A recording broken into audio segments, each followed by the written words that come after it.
Greetings and good afternoon to those of you who have already made it in.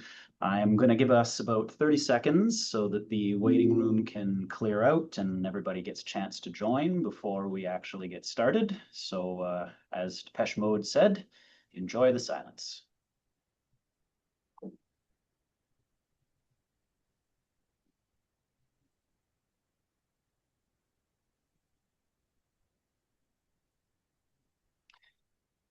Okay, so it was a speedy 30 seconds, but I think that's sufficient.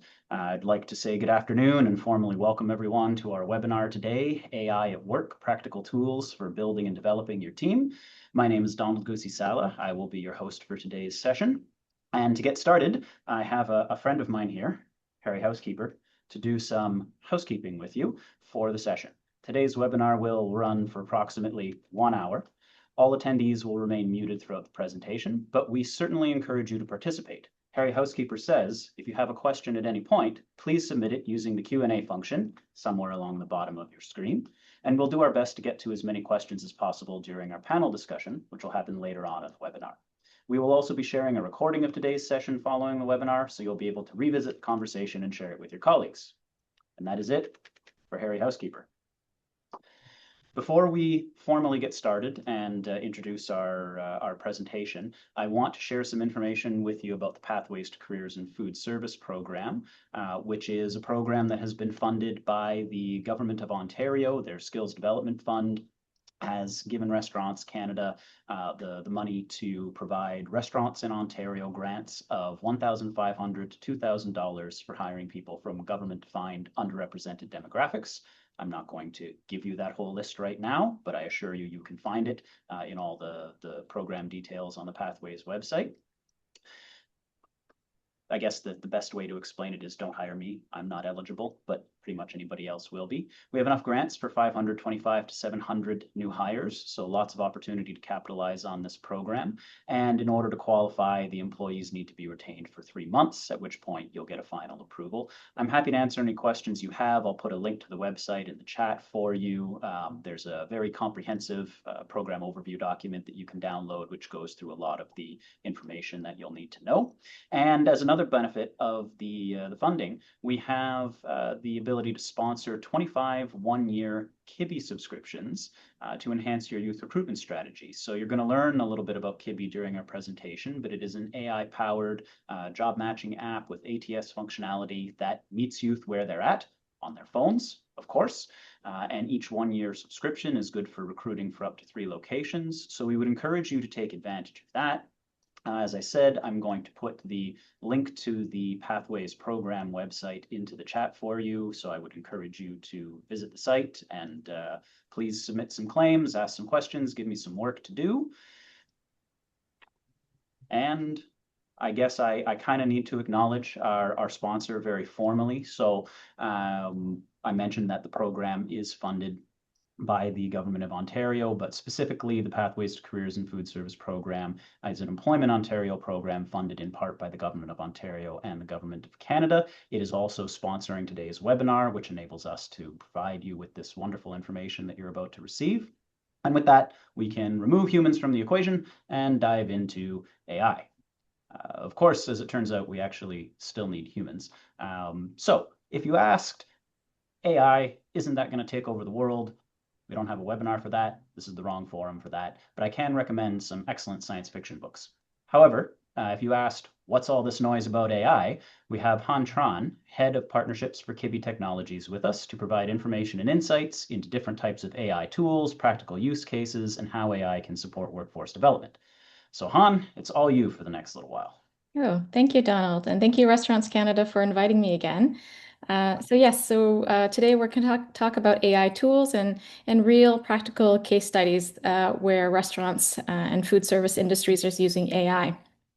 But first, let's look at the AI landscape in Canada. The federal government announced June of this year that they're planning to invest $2 billion in funding in their AI strategy. So what that means is there's going to be a lot of AI literacy training, 90,000 plus AI-related jobs. But when it comes to employers, they really would like to boost Canada's business adoption of AI. So currently right now, we're sitting at 12%, and they would like to have 60% of businesses adopt AI by 2034. Now, if we look at Statistics Canada Q2 of this year, majority of businesses who have 100 plus employees, they're the one mainly using AI in their workforce. And if they are urban, they're more likely to use AI versus rural. And the three top sectors are info and cultural industries, finance and insurance, and professional scientific technical services. So we don't see any food services here within Stats Canada, but if we look at our counterpart in the States, as of February of 2026 of this year, 26% of restaurant operators are using AI in their operations. So perhaps that kind of gives us a glimpse of what's happening. Also, as well, June of this year, announcement was made that there are now more AI bots online than human traffic. So let's say that again, there are now more AI bots online than human traffic. So if you are operating, have digital platforms, it's now looking at a way to engage those bots much more than human. So something to consider when you're looking at building out your digital infrastructure. So now let's look at some AI tools that are being used in real live cases. First, let's look at learning and development. So, Culinary Institute of America, they use an AI platform to, support with menu innovation and culinary education. So essentially, they take AI to help explore flavor and cuisine trends. Maybe look at global food systems challenges. So it helps the students and train the students to think about creativity, but using technology at the same time to delve deeper into things such as food and beverage, ingredients, cuisine, and nutrition. We also have an agency or a company called Spiceology, and they have a database of over 900 recipes and 300 plus spice blends, and they use Remy, an AI tool, and it allows the user and their audience to look at the different recipes and blends and be creative in creating that for their home cuisine. Not only themselves as home cooks, but for chefs as well. So knowing the organization can memorize that many recipes and spice blends, but AI supports them with that, and they're able to engage their audience and buyers. And essentially, it allows Spiceology to keep a finger of what the customers are looking for so that they can look and build better products and spice blends that their clients are looking for. So essentially what we see from the benefits is that it creates this competitive advantage. This report by Opus in 2025 just noted that 72% of restaurants learning and development professionals state that AI has improved their quality of work. When we look at training and coaching, what we've seen is that Burger King earlier this year in February rolled out an AI assistant named Patty in 500 of their restaurants. So essentially, it's a headset, and they're chatting with the AI chatbot, and it's also listening to the customer service rep, just making sure that they say please and thank you, and analyze their customer service. So essentially, the manager can look at that and provide some follow-up training. But as well, it allows the employee to ask the chatbot some questions such as maybe recipes or cleaning procedures without leaving their workstation. So it's been able to train and coach a lot of their employees. So what does this mean? So as you know, the key is consistent onboarding. And if we have AI, it provides us with that consistent onboarding, especially with 500 plus locations. And what we see, again, from a report from SmartBrief is that when there's stronger onboarding, stronger consistent onboarding, there's higher retention engagement. The other case study that we've seen is Circle K, a convenience store in Canada, across Canada. They use AI-powered system to schedule and plan their workforce. So essentially, the AI looks at weather conditions, customer volume, sales, and therefore allow the manager to better and efficiently schedule their workforce. And essentially what this means because it's such a task that takes an extensive amount of time from managers, it frees up that time for the managers to do other things such as coaching. And so what they've seen is that there is a higher retention and profitability when it comes to being able to schedule much more efficiently. Lots of AI, but of course, we all know that as AI takes on more operational decisions, we know that restaurant leaders must be intentional on what remains human. Of course, that's an obvious statement there. The other one I want to talk about is recruitment. So Chipotle is using an AI platform that takes in applications, answer applicants' questions, but also schedules interviews for them. So this is what they're using for applications and making it much more consistent and efficient. The other one is McDonald's. Of course, they're using McHire, which is an AI platform, but they also partnered with Snapchat, where Snapchat would allow job seekers to record a 10-second video of themselves as their application, and that was actually very successful. So the question to the employers in the audience is your system mobile? Because what we're seeing is that folks in the food service industry, 83% of them are using the phones as their application. So it's really important that you're going mobile with your recruitment, and not only with the industry itself, but with youth. And so we see that Gen Z or even millennials, they're saying that everybody is applying online. And if you're not mobile and it's not up to date, it will most likely lose the youth when it comes to applications. So it's really important that you keep mobile as well. So it is a lot. There's a lot of case studies. There's a lot of AI. And where do you start? And so as Donald spoke about earlier in the presentation, we have an SDF funding project where we will help with the youth recruitment strategy. And so we will be giving those accounts out to Restaurant Canada members. It's completely free. No commitment, no credit card taken. It is completely risk-free. We will be here to help you. And the great thing is that it is mobile. Job seekers will be able to drop resumes, follow you, get SMS, text messaging. You will be able to do AI job descriptions. Later on, we are building this AI concierge. So from beginning posting all the way to end to matching, that was coming up soon. We're proudly Canadian, women-led, immigrant-founded, and we'd love for you to sign up completely free. That you can use this QR code, or you can email me. Subject line RC code, and we'll be able to give you that information. Again, come along with us on our journey. It is a lot. There is a lot of AI technology out there. There's a lot of technology in general, but we are boutique services. We will be able to help you along the way and help you with your recruitment needs. And if you'd like to connect with me on LinkedIn, here's my LinkedIn link, and happy to answer any questions that you have. So I think that is it, and I'll pass it back over to Donald. Thank you, Han. I'm still chewing on that bit of information that there are more AI bots on the internet than there are humans. Did not take very long. No. Makes me think of some other science fiction books that I could recommend, but we will talk about something a little more grounded because you've given us a good foundation for the next part of our conversation. Ultimately, the question for operators isn't simply what can AI do? It's how can AI genuinely make things better for my business and my team? So in order to dig into that topic, I'm very happy to welcome Val Upfold, Hospitality Recruitment and HR Guru, to join Han and myself for our panel discussion.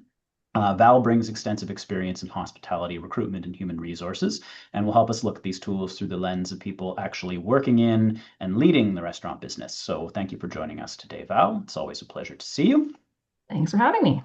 And my first question is going to be for you, just to get things started. And I might fall into this category a little bit, but for those of us who are not as tech savvy, are there opportunities for AI to ease the use of other technologies during recruitment and interviewing and so on and so forth?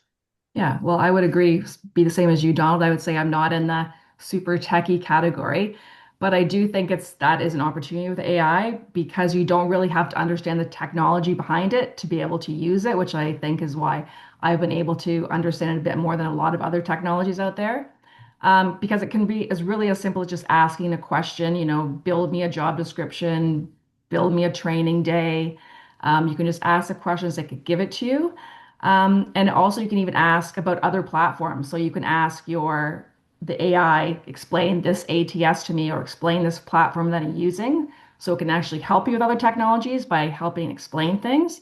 And another thing I find really interesting is it's being added in all the time to other platforms when we don't even know it. Like for example, even with Google, when you Google something, you're not actually Googling anymore. It's giving you the AI synopsis at the top. So there's so many things we don't even know. So it's become much easier that way. And I think the really important thing when we're speaking about this is, in restaurants, managers are spread pretty thin usually. They have 20 different tasks to do, and AI can sort of help free up some time, and that can be really useful. But I do think it's important to remember that it's there to make the process easier. It's not there to replace humans, which is a good thing. Yeah, and I've definitely found that, at least for myself, in certain areas, it has made it easier for me to review different tools or content. Mm. I also appreciate when it's polite. I actually try really hard to say please and thank you all the time. I keep hoping that I'll help train it on being polite, so that when it eventually becomes conscious, it will be a good-natured being. But in addition to obviously helping us navigate some of the technology that we use or the content that we're creating. Um, it can also be used to generate content. So Han, is sort of a follow-up on the other side, the flip side of the coin of what Val was talking about. How might an operator tell if the content generated by AI or the guidance that it offers on using tech tools is appropriate as opposed to just well-polished slop, right? How do you avoid going down blind alleys? Oh, that's I think I just heard something called a new term called think slop. So we definitely don't want to be in that aspect where we are completely relying on AI and taking it as is. We have to definitely have that critical thinking skills, and that's where I think the training for youth specifically is going to be very important as they've always grown up now with AI, and so they're relying on it. So I think that's that critical thinking skills that we say, okay, where it's hallucinates, there's biases, it's pulling things that are just, again, making it up. So what can I do? I can take it because it's helping me maybe get 5 steps faster, but I can go ahead and, of course, make adjustments to it. With AI, by the way, you can in the back end, just kind of describe your business, describe what you like and what you don't like, and the output will normally follow that and make it much more aligned with what you are. So there is a lot of information out there that comes out not the way that you'd like, but there's tricks to kind of do that to train AI in the back end to know you a little bit more, but also it's the human side. It's like making sure that we're not depending so much on AI and critically thinking it and analyzing it and creating that final output. It's like the human in the loop first before it goes out. Yeah, and I was going to add to that saying, like, I feel like it oftentimes gives you this really polished, something really polished, maybe. But to Han's point, you have to ask the questions to yourself. The human needs to say, is this really what my restaurant sounds like? Is this really what the job sounds like? Is this, if I read this, would this be a job that I want to have? So it can't be all this polished thing. There has to be that human asking the questions about what they're getting back from AI. Hmm. I love the comment on the polished business because, yes, everything I've ever gotten back from AI looks ridiculously good. Mhm.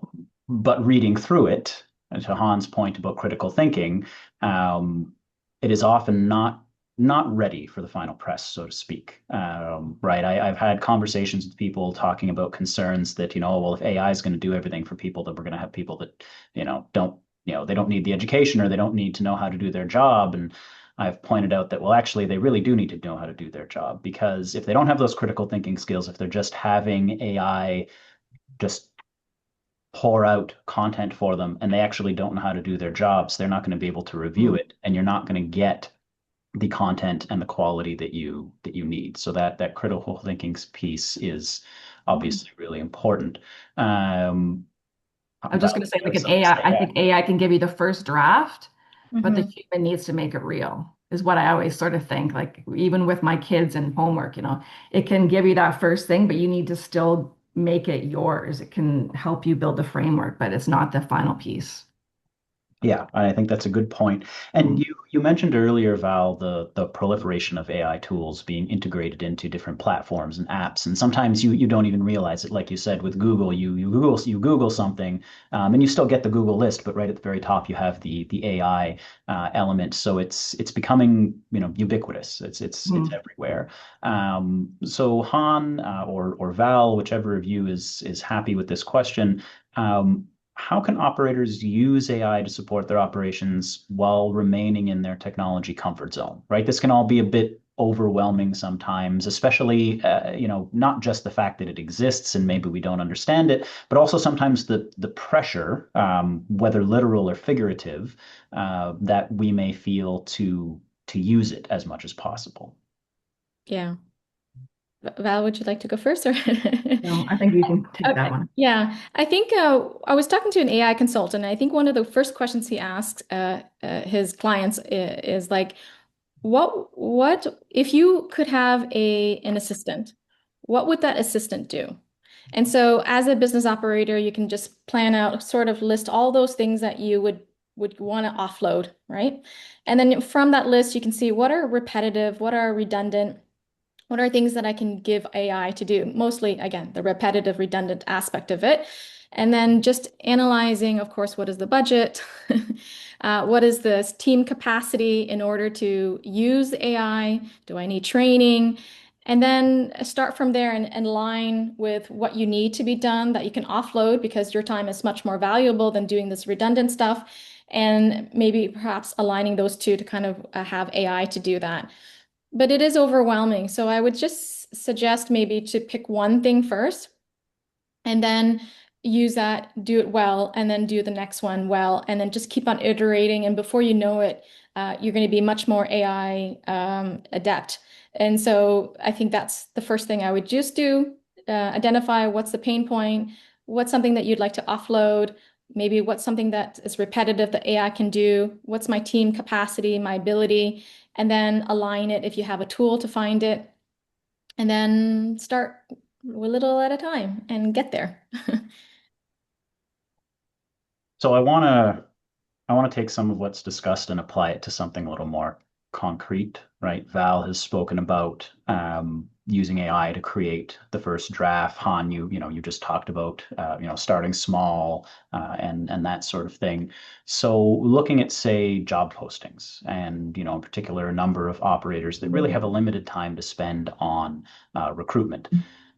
Are there ways or tools that AI can be used to assist with generating effective postings, distribution of those postings, or promotion in the recruitment process in general?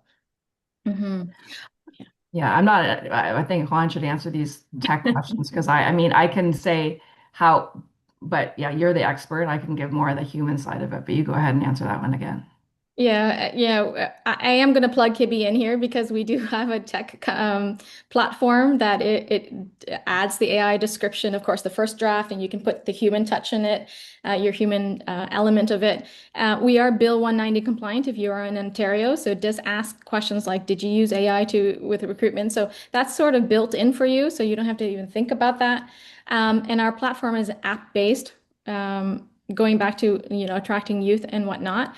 But I think the other part of our platform is that's not only posting, there's active and passive. So you sort of passively post a job and you wait. And of course, you can use AI to help you with that. But we also have an active system where you can go in and look into the talent directory across Ontario, across Canada, and search for people within a particular area, and you would be able to find them there. So I think, yes, AI is there to help you in the initial stages of posting and making sure that you're compliant, but that's the active human side of it and reading and making sure that you make that connection with the job seeker. So then bringing it back to the human element, Mhm. Val, to throw things more into your arena. Um, so I've heard of job seekers. I will not share my source on this, but it's credible. I've heard of job seekers using AI to generate potential questions an interview will ask, right, based on the job description. I don't think that's surprising. And then using that to develop a script for responses during an interview. Or, for instance, in virtual interviews, using AI, having it running in the background, and using AI during an interview to capture the voice of the interviewer in their responses. In particular, one of the most, I'll use the word interesting. I can think of other words, but the most interesting stories I heard was a job seeker that took a job description, plugged it into AI to generate some interview questions for them to practice with and get some idea of how to respond to. That employer happened to also plug the same job description into AI to have AI give the employer the interview questions rather than creating the questions themselves. And so the job seeker ended up being asked exactly the same questions that they practiced because they both used the same free AI tool to generate interview questions for the same job description. So my question is, how can restaurants avoid this potential trap when Mm. they're leveraging AI? In particular, how can they avoid that kind of trap, but still leverage AI effectively? Well, I mean, I agree that happens all the time, but inherently, I don't think there's anything wrong with that. In fact, I tell candidates to do as much interview preparation as they can. And part of that preparation is to figure out what questions will be asked, because bottom line is, and I preach this all the time, is interviews are not supposed to be a stressful situation. We're not supposed to try and catch people off guard. It's supposed to be a time where we get to have a conversation and find out about the person. So the more preparation, the better. I say use AI for that as much as you can.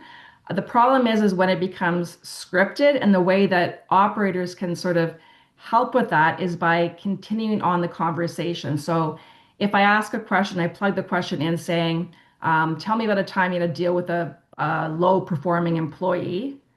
And they have a scripted answer for that because they put that exact question into AI and it gave them their answer.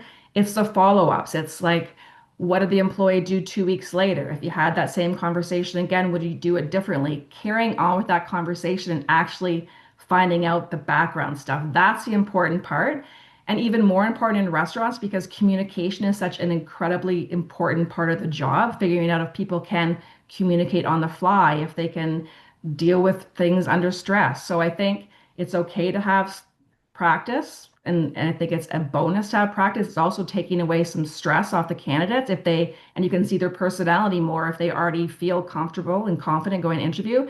But I think it's carrying on, not just asking the rapid fire questions, but having conversations around their answers after. And that comes from the human being able to interact with that person at the time. Now, this thing where it's in the background from a virtual, I don't know how you combat that. I guess if because the follow-up questions would automatically be going, they're hearing that and giving you the answer, I guess. So I don't know how to combat that, but I think that conversation part is the most important thing for sure. I totally agree with you. I saw in a research from LinkedIn and Microsoft that employers would, this is like 30 countries plus research, the employers would say that they would rather hire somebody with less experience with AI skills than somebody with more experience and no AI skills. So it's funny because they are looking for people with AI skills, yet when it comes to that process, don't use AI skills. So I agree with you, Val. It shouldn't be a gotcha moment. It is a great way to use AI, and that's the reality is that you are going to use AI at work. It is for the employer to figure out, okay, I do want people to use AI, but it's true. At the interview, I want to ask and make sure that they show their personality. And I agree with you when it comes to those follow-up questions, those questions about thinking, questions about asking about their creativity and how they think and how they would analyze a certain situation. That will probably help you much better to analyze how a person is than try to figure and catch you at using AI, right? So Yeah, totally agree. exactly. I think the personable element is really important. I think one of the ironies too is, Val, you mentioned that you're not really sure what you do about the idea of AI being used running in the background to capture what the interview is saying. One of the ironies of AI is I think it's illuminating the importance of doing things in person. Yeah. Obviously not all the time we're going to use technology and we should use it. But you see the same debates playing out in higher education. Well, what do we do? We want to move to more remote learning, but what do we do about students using AI? And well, you can bring them into the class and have them do all their assignments and tests in person again, right? So it's same sort of thing here. If you can have the interview in person, it gives you not only that comfort that the AI isn't running in the background, but it gives you a chance to really have more of a conversation with someone. And that anticipates what I was going to ask next, but Val, you looked like you were about Yeah, I to. was going to say, I think another thing that's interesting is that the in-person thing, I think that's even more of an opportunity for these paid working interviews. So you have this first interview, but again, because you know, communication is such an important part of working in a restaurant. That working interview where they come in for a couple of hours and work, paid, of course, then you're actually seeing how they're interacting with people. So maybe that will become even more important in this industry specifically. So that initial interview can still be virtual, but perhaps that first one is virtual and the second one is still in person. So I think there's like a way to do both of them. And we've historically always had those working interviews. So that could be something we could continue on doing it that could solve that AI in the background giving you the answers to stuff. Yeah, and I like the working interview suggestion as well because it gets into, when I go back further enough into my career when looking at times when I was involved in working with businesses around inclusive employment. Working interviews are also really useful because for people who have trouble with the standard interview format, of course, right, if they're able to do the job Absolutely. and they can simply demonstrate the aptitude for the work by doing the work, that's helpful. You want to be able to talk to people in a customer service team-oriented environment. They need to be able to communicate and work on a team. But I really like that suggestion. Um, and as I said, you sort of anticipated some of the things I was going to ask. So kind of moving on from that idea, and looking more at youth that are being brought into the workplace. It's great for us to talk about working interviews and doing things in person. The reality is with youth these days, they've grown up in or they're growing up in a world that is saturated by technology, right? It's always in the palm of their hand, it's in their ears, now it's in their glasses, and so on and so forth. So for both of you, I'd love some insights around, what opportunities there are for AI to be used to create more engaging onboarding and orientation for youth, because the youth live in a digital world that is concentrated in the palm of their hand. And so we want to make sure that when they're brought into the workplace, they are engaged. And how do we do that in a restaurant environment when we're looking at things like AI? Mhm. I mean, again, Han, you're going to be able to give more specific technology examples probably, but I think that a lot of stuff is on apps now for sure because everyone's realizing Gen Z, but I think a lot of times with onboarding, they're still sitting down and reviewing lots of training modules that take long time. So I think an opportunity of AI is ask, give them what you're currently doing and ask AI to make it into these smaller modules, making games out of it, making role-playing situations out of it. So you can use AI to break things down, I think. There might be some programs that they're probably the basic chat or whatever can probably do that stuff. But I think that it's just making things smaller. I even say when people are posting jobs to make sure it's not longer than like you can't swipe, it has to be on one screen. So it's maybe just asking AI to make smaller modules.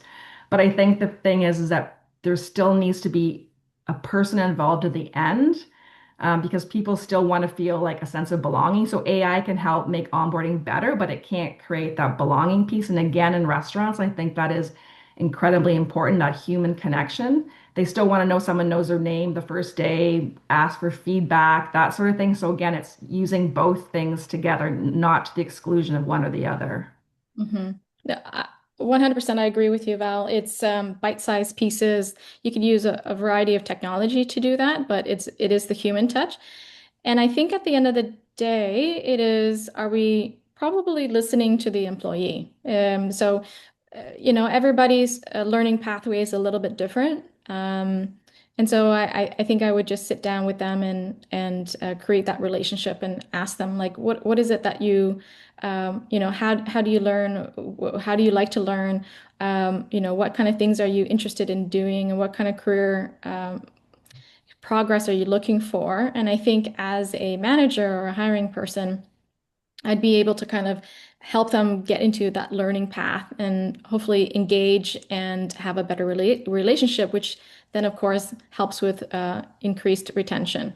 It is hard. I wish I knew the answer because youth are are I don't want to say fickle, but yes, I would agree with you in that place.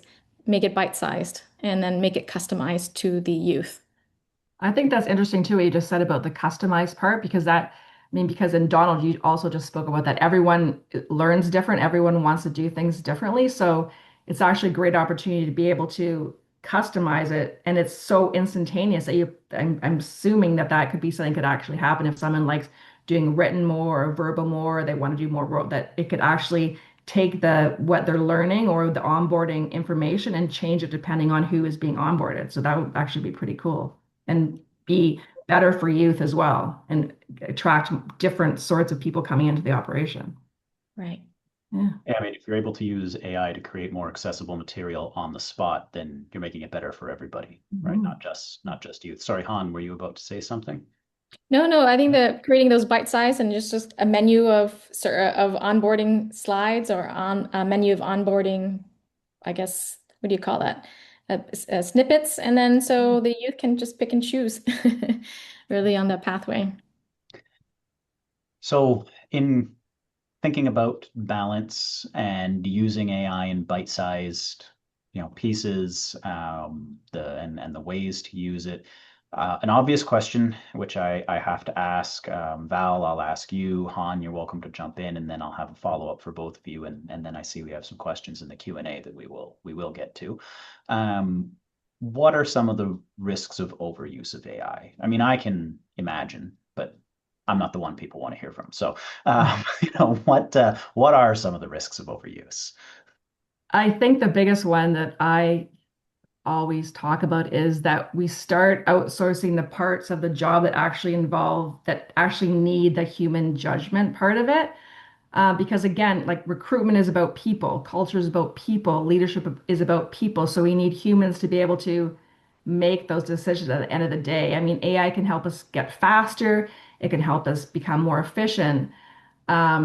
But at some point, there has to be actual people in the process. And I think you can see that. I mean, we're just at the big, sort of the beginning stages, I would assume, of AI. And you can see that some people are using it too much and it's obvious. And now there's a real pushback from the younger generations because of it. So I think that we still have to be careful in picking what we're using it for things that are for tasks and for administrative things, again, especially in restaurants. But people still have to oversee everything and make sure that there's humans involved in the decision making. That's what I think. Mhm. Yeah. I think the risk is just thinking that AI is the magic bullet. It's going to answer everything. And it isn't. It is sort of deciding what is the one that it's going to be used for. And then when you actually use it, I think the other risk is an over reliance on it. So Mm. I think I'm guilty of this as well, where you go in and you ask something and you take it and then you can use it. No, it is a matter of just pausing and say, okay, what did it output? Let me see if I can really think and make sure that it's in my tone, my voice. Did it say something that it's hallucinating? Is there anything that's there that it shouldn't be there? I think that's the risk, is that everybody is in a world where we need to do it fast as soon as possible. So there's this over reliance on trusting that it's going to come out well. And so it looks at first glance really good, but it needs that critical thinking. So I think that's the risk of it, is just an over reliance of AI. Yeah. Yeah, because it's so polished and confident that we just assume I think that's it. The Yeah, risk too is so confident that if you just run away with it, but is it actually giving the right answer? And that's that human piece at the end again. Yeah. exactly. It always wants to please you Yes, as that's right. an answer, right? So I don't ever know if I'm saying this. It's a sycophant or whatever. It's always telling you you're the best and you know everything. And it's like, okay, I always say, stop telling me that. Just give me the information. But that's right. But you can see why that would be risky because some people just think it's so confident, knows what it's talking about. Yeah. I find it interesting the way that we refer to AI, and it's, our language cannot adapt quickly enough to address these things, but referring to it as confident or what it thinks. Yeah, Uh, yeah. right? These are sort of misleading terms, right? Confidence is something that we use when we refer to someone that has a real comprehension of how they're acting or what they're doing in a specific situation. Whereas I would say AI, we don't have sentient AI. It's not really capable of being confident, but it's, to your point, Val, everything it puts out as though this is the definite answer. I mean, I think of the things that I've used Yeah. for, even in my personal life, where I'm trying to navigate sort of say issues with my PC at home, which I, would have taken me hours on Google and I've managed to do in less time in AI. But I maybe have to go through 5 or 6 different ironclad solutions that it was like, yep, this is it. You've identified it. Do this thing, put this Yeah. DOS prompt in and hit enter and it'll be done. And then I go back to it and well, that didn't work. Okay, well then tell me what works. And then it's really, again, really confident about the next one. So we have to be careful about that. And you both talked about an over-reliance on it, and that was sort of where I thought things would go in terms of the risks or concerns about overuse is in an industry that is very interpersonal, that is very team and person and customer service oriented. Val, you mentioned the sort of pushback from youth against using it too much, or the fact that people go into a restaurant when they start working and they want to know the people know their name, they want to have that human interaction. Right, one of the risks from overuse is just losing that connection.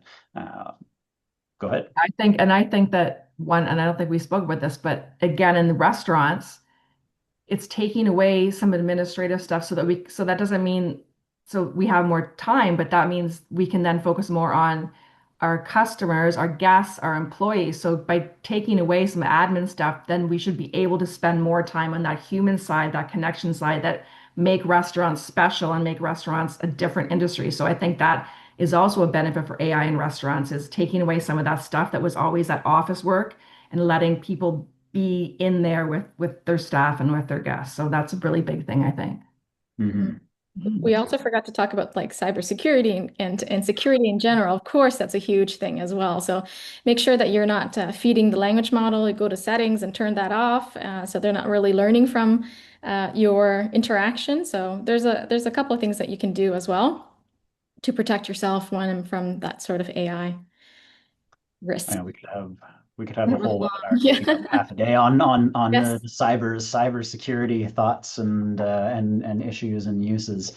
Um, but we have some questions or some thoughts that have been put in the Q&A box that I'd like to get to. Um, so the first one is a comment, although it asks for your thoughts, Han and Val. So pretend like it's phrased as a question, I guess. Um, we're improving, but I still think Canada has work to do. AI can improve efficiency, but we must ensure it doesn't come at the expense of service and hospitality. Using AI to support employees, not replace the human connection. The goal should be better technology and better guest experiences. We've talked about this a little bit already, but do you have any further thoughts on that subject? I'm thinking in particular, right, one of the things we haven't talked about is the person in their comment mentioned guest experiences. We've really been Mm. focused on what you might call the back of house, not just in the kitchen, but the interactions between team members, employees, and employers. But maybe just focusing in on that comment about better guest experiences. Mm.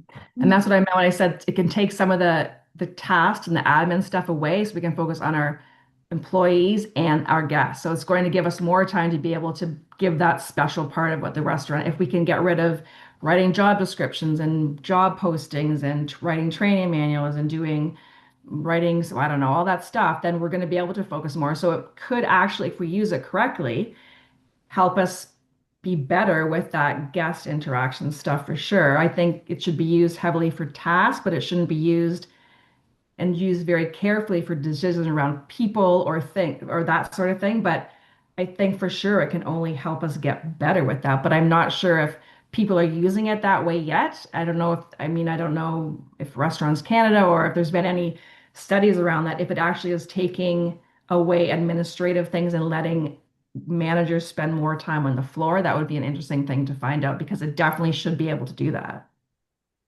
Mm-hmm.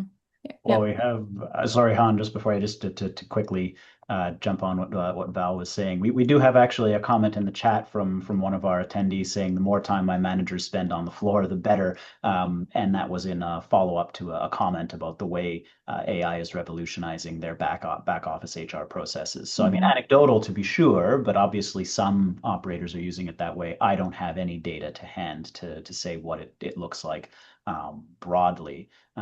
So I can't comment on that. But I just thought it was interesting you brought that up, and we happen to have a comment in the chat saying someone is doing just that. But Han, you were going to say something.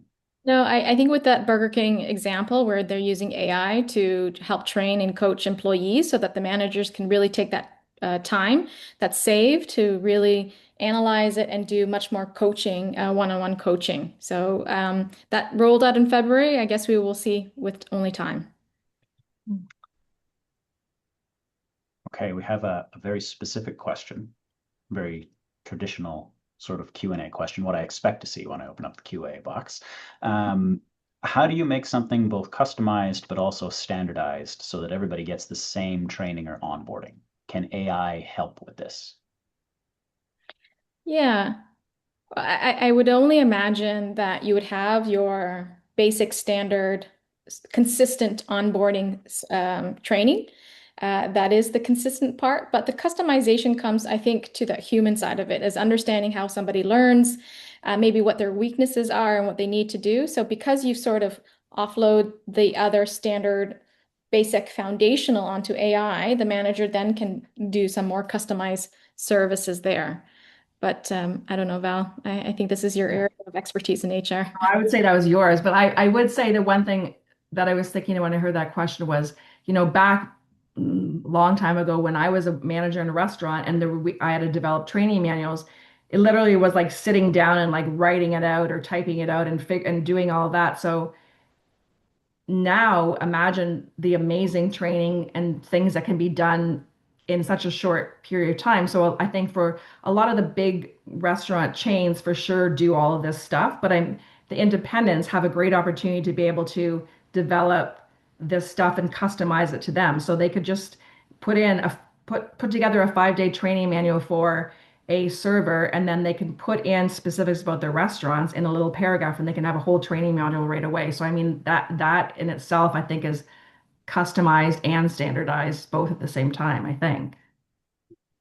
So one of the interesting things to me that this technology could be used for, I mentioned I used to work in inclusive employment, and Val, I think it was you were talking about, or you or Han, maybe both of you, using the technology to create different ways of doing the onboarding that took into consideration different learning styles that people have, or different ways that people receive and understand information. I think one of the neat opportunities is you can create that standardized onboarding and orientation material. But if you have access to the AI tools, you can run it through, an AI once somebody starts, if they let you know that they have a different way of learning or a different way of understanding information, you can use AI to help you adapt it, as opposed to maybe needing to try and navigate that yourself, which can be a little more challenging, right? Either because you're so busy, you're not going to be able to come up with the best solutions when you're on the floor right in the moment, or simply because maybe it's just not the right background. You don't have the right background to do that. But now you have this support tool that can help you modify things. Mhm. I do have another question. Actually, it's two questions looking. Oh, I see two question marks anyway. When implementing AI and technology in restaurants, the thing just jumped around there. When implementing AI and technology in restaurants, are we considering the fact that we have 4 generations working in the industry, each with different skills, levels of knowledge, learning styles, and comfort with technology? was interesting because that sort of connects with the comment I just made about using Yeah. AI to adapt to different learning styles and whatnot. That was the first part of the question. The second part of the question is, how do we ensure that AI implementation is inclusive and supports everyone rather than leaving some employees behind? So, okay, so my comment anticipated that. Maybe one or either of you could elaborate a little bit on ways to use it.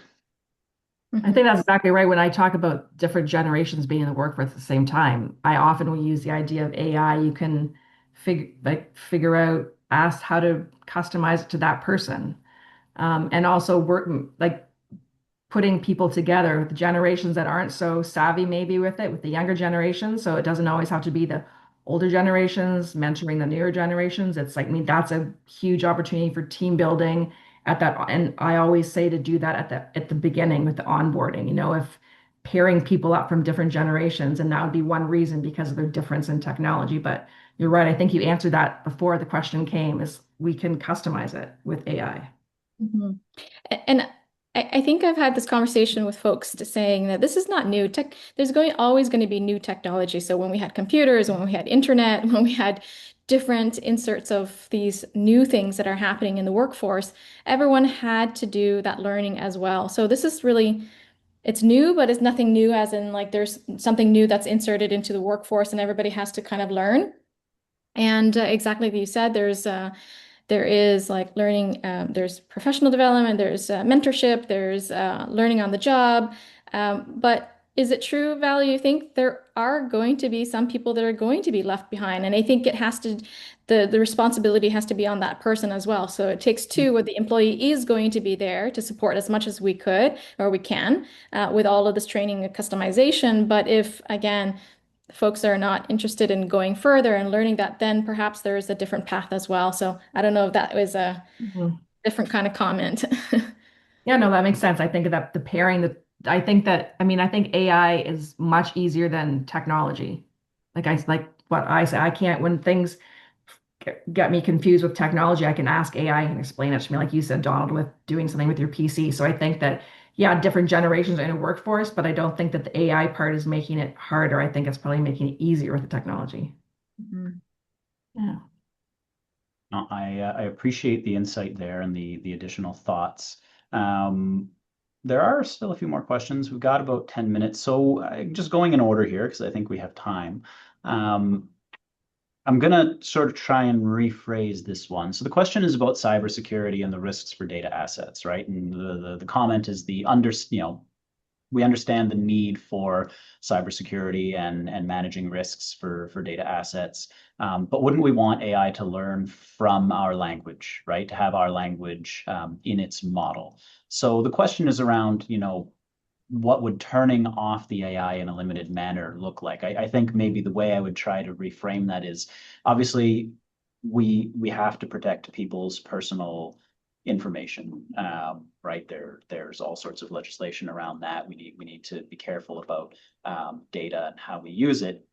But how can we also use AI so that it does learn from our language? It does have our language and the information about our industry or our specific restaurant operations integrated into the model.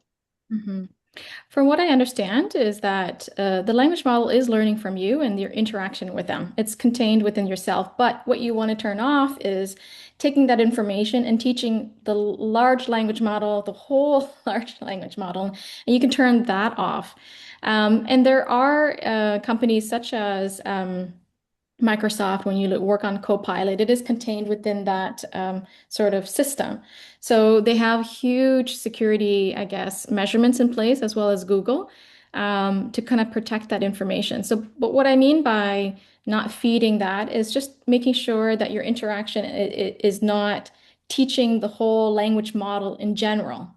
But if you turn that off, it's still learning with you as you're working with it. So, yeah, and if you're working with it, you can make sure not to enter confidential information unless you're working again with Microsoft Copilot. Is everything's contained there. It's not going out into the outer world there. But that's what we mean by turning that piece off, is like not going to teaching the large language model at all. I Yeah, hope and I that makes think, sense. Yeah. yeah, I think also just we can be mindful of what we're putting into the AI to begin with, right? A lot of the data that we talk about being careful to not give AI access to, we don't need to we don't need to actually put it into the system. We don't need to ask it questions about that. We don't need to use that information during our conversations with them, right? You know, people's personal information and things like that does not need to be put into the interactions with AI, especially in the areas that we've been discussing in terms of creating job postings and onboarding and orientation, or different ways of modifying onboarding material and so on and so forth. There's a really useful question that it may not be the last one, but I want to ask it because if it was the last one, it would be really appropriate. So I want to make sure we have time. What is your key message that you'd like us to take away from your presentation? Mm. AI is here. I think AI is here to stay. And what I normally say is like the bus has left the station. So it's just a matter of not necessarily being at the forefront. You don't have to be at the forefront. You just have to be on the bus. So you don't have to be in the front of the bus or the middle. You can be behind the bus, but you're still on the bus.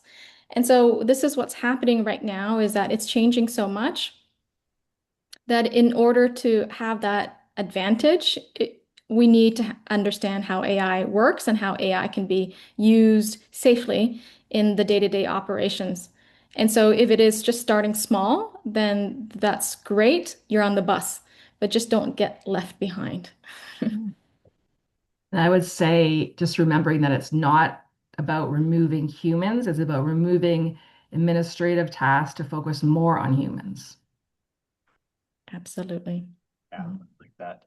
So we do still have a few minutes. I'll keep going with the questions that we have in the Q&A here.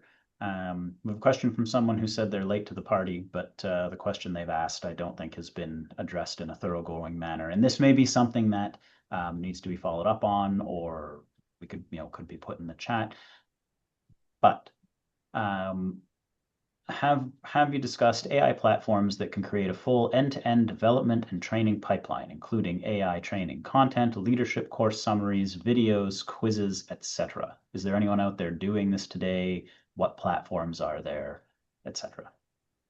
I would suggest two things that come into mind. I use Claude and it's amazing in that sense. But if you don't want to pay for Claude, I know there's a free version and a paid version. There's something called Gemini Notebook. So I can put it in the chat. It's completely free. All you need is a Google account. And you can go in and there's two things. You can do research and it'll summarize everything for you. And it can create podcasts, slides, quizzes, infographic, anything that you can think of, or you can upload your current, let's say, system, your current policies and whatnot. And from that bulk of information, it can, again, create podcasts, videos, quizzes, infographic, and you could use this as part of your training program. So I can put that into the chat as well. Thank you, Han. Mm. Val, anything to add, whether to that or just in general? I'm going to move on to our closing Yeah. remarks to make sure I actually get them Not finished really. I just think there's so many things out there. I don't even there I'm always getting emails of different things, but I think Gemini is a really good one. And there's another one that I've used before for presentations that I'll also and I'll think back and we can put it out there. But it also builds presentations and podcasts and does all those things as well. So there's tons of stuff. I mean, even chat or like all of them do all of that stuff. If you ask it to, it'll just do whatever you ask them to do, basically. The whole Mhm. it's kind of freaky to me, as much all the things it can do. It looks Yeah. like I can't put it in the chat for everyone, attendees. I think I only have, so I don't know, Donald, if you have that notebook. So I think what we'll do then is we'll look at sharing that with the slide deck that goes out, maybe. Add that into the information that's going to go out to everyone, so that everyone has access to it. And a reminder, when everyone is going to get the slide deck, if you have more questions about AI or Kibbi, you have the QR code on Han's presentation so that you're able to connect directly with her. We are very close to the official end of the webinar. I would like to thank Han and Val for sharing your expertise with us, and of course, most importantly, for helping us make what can feel like a very big topic much more practical, reducing it to something more understandable, more within our wheelhouse and usable. I want to thank everyone who took the time to join us today. I think we had a pretty good turnout, which is always nice to see. We hope that you're leaving with a better understanding of how AI can be used as a tool to support your people, whether that's making onboarding easier, improving training, helping managers work more efficiently, or creating new opportunities for employee development. And of course, I want to remind you that today's session was presented as part of our Pathways to Careers in Food Service program. We will include a link to the Pathways website in the slide deck that gets sent out. We'll also be following up with the recording after today's session. And before we go, we would like to invite you to join us at One Table on September 29th, where we'll bring Canada's food service community together to celebrate this year's Restaurants Canada Awards of Excellence recipients. Personally, I want to go, so surely everyone else must want to go too. You can find more details of the event on restaurantscanada.org. If you're not familiar with One Table, it's an opportunity to connect with industry peers, celebrate the people and organizations making an impact across Canadian food service, and come together as a community. So we hope to see you there. We thank you again for joining us. We thank our panelists, and we hope that you enjoy the rest of your afternoon. Great.